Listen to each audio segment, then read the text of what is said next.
চট্টগ্রামের বাজারে কিছুটা কমেছে সবজির দাম, তবে তাতে স্বস্তি ফেরেনি সাধারণ মানুষের মাঝে। এখনো বেশিরভাগ সবজি বিক্রি হচ্ছে ৮০ থেকে ১০০ টাকা কেজি দরে। এর সঙ্গে চড়া দামে বিক্রি হচ্ছে মুরগি, ডিম, মাছ ও মাংস। পর্যাপ্ত বাজার মনিটরিং না থাকায় ব্যবসায়ীরা ইচ্ছামতো দাম রাখছেন বলে অভিযোগ ক্রেতাদের। খুলনায় শুক্রবার ছুটির দিনে মাছ মাংসের চড়া দামে বিপাকে ক্রেতারা। সরবরাহ সংকটে বেড়েছে সহজলভ্য মাছের দামও। গরুর মাংস ৭৫০ থেকে ৮০০, ব্রয়লার মুরগি ১০০ থেকে ২০০ টাকা কেজি। বাজারে তদারকি ও মূল্য তালিকা না থাকায় অতিরিক্ত দামে বেশ কিছু পণ্য বিক্রির অভিযোগ ক্রেতাদের।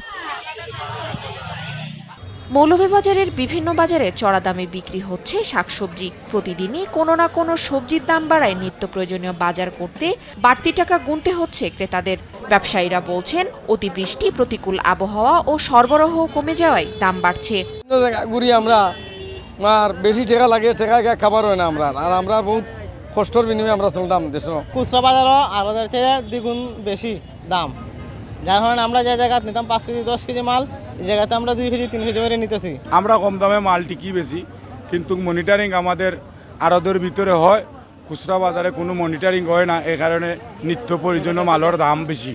ভোলার বাজারে কয়েকদিনের ব্যবধানে মাছের দাম কেজিতে বেড়েছে ৫০ থেকে ২০০ টাকা, আর ইলিশ বিক্রি হচ্ছে প্রকারভেদে ২ থেকে ৩ হাজার টাকা কেজি। ক্রেতারা বলছেন, বাজার নিয়ন্ত্রণে নিয়মিত তদারকি দরকার। আর ব্যবসায়ীদের দাবি, নদীতে মাছের সংকট আর মোকাম থেকে মাছ সংগ্রহের খরচ বাড়ায় বেড়েছে দাম। দ্রব্যমূল্য অনেক উদ্রগতি, আসলে আমাদের ক্রয় ক্ষমতার বাহিরে চলে গেছে। আসলে মাছ দেখি, বাট আমরা কিনতে পারি না। মাছের দাম একটু বেশি, সাধারণ মানুষের নাগালের বাইরেই বলতে গেলে। মানে দেখা উচিত প্রশাসন থেকে বাজারের মূল্য দেখাতে মানে স্থিতিশীল থাকে, এই জন্য ব্যবস্থা গ্রহণ করা উচিত। এছাড়াও নওগাঁ, পাবনা, শরীয়তপুর, পটুয়াখালী সহ দেশের বিভিন্ন স্থানে নিত্যপণ্যের বাজারে ঊর্ধ্বগতির কারণে হিমশিম খাচ্ছেন ক্রেতারা।